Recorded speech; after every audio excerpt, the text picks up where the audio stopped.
Next up in our ships is stewardship and mentorship.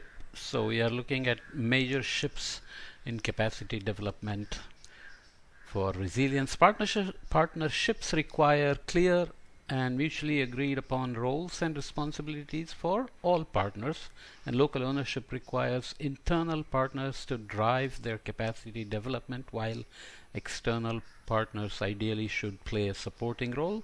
This support can take many forms, ranging from providing technical assistance to facilitating capacity development process, which role that external partners assume in the end depends on the needs of the internal partners and what support the external partners are capable of providing. Similarly, internal partners have to similarly, internal partners have also a range of roles they can assume in partnership for capacity development. So things evolve, and both internal and external partners have evolving roles, including the leaders themselves. One role that is particularly suitable for internal partners is to adapt to lead their capacity development for resilience. That's the role of a steward. A steward holds collective resources in trust for the greater good, and stewardship is about serving a larger purpose. An internal partner assuming the role of the steward is, in other words, the custodian of the joint resources necessary for positive change. So we have to be just careful, because we are doing some fine slicing here. We talked about leadership, championship, friendship, partnership. Now we are adding stewardship. This role is markedly different from traditional leadership roles, which too often are based on motivations to assuage an unusual power drive or to acquire material possessions. Like a CEO, CEO wants to succeed by making the company better in many ways, maybe even by firing workers to cut costs, but uh, often is focused on acquiring material possessions or bonuses, salaries, and so on. There is nothing that undermines trust between partners in capacity development more than egotism and corruption, resulting in lack of local ownerships and collapsed partnerships. As such behavior precludes external resources to be managed directly by the shady partner. Okay, the words being used are, interesting. Shady partner. There are obviously selfish and corrupt external partners too, but they're not supposed to own and lead the process of change, only to facilitate and support, and should therefore not assume the role of the steward anyways. This is sounding a little too descriptive, but honestly, when you have external partner who is, let's say, a financier, then there may be corruption involved there, or paying somebody on the inside, or internal partners to make the loan possible, and agreements to be passed through, and so on and so forth. Stewardship is a bulwark against devastating situations of distrust and corruption. However, Seng et al., Senge, whatever it's pronounced as, raises two paradoxes of stewardship that are important to keep in mind. First of all, serving a larger purpose can easily suggest a sense of certainty about what one's life is all about. So you can come at this stewardship with too much of a certainty assumed. Such certainty may be encumbering in our uncertain, complex, ambiguous, and dynamic world, which instead demands forethought, perspective, humility, and flexibility. In other words, stewardship requires us to be aware of feelings of uncertainty, and instead nurture commitment, which is always a matter of choice and never a compulsion. Okay, so in other words, stewardship has to accommodate for uncertainties and not build on an assumption that everything is certain and we know what's going to happen next. The second paradox of stewardship is about change and conservation.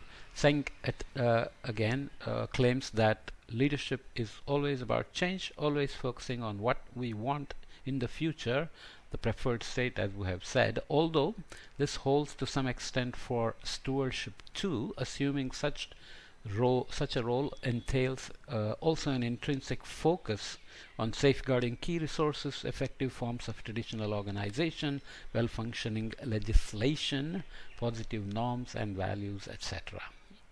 This paradox may appear problematic, but it has been suggested that explicitly pinpointing what is essential to preserve actually is a key for enabling change.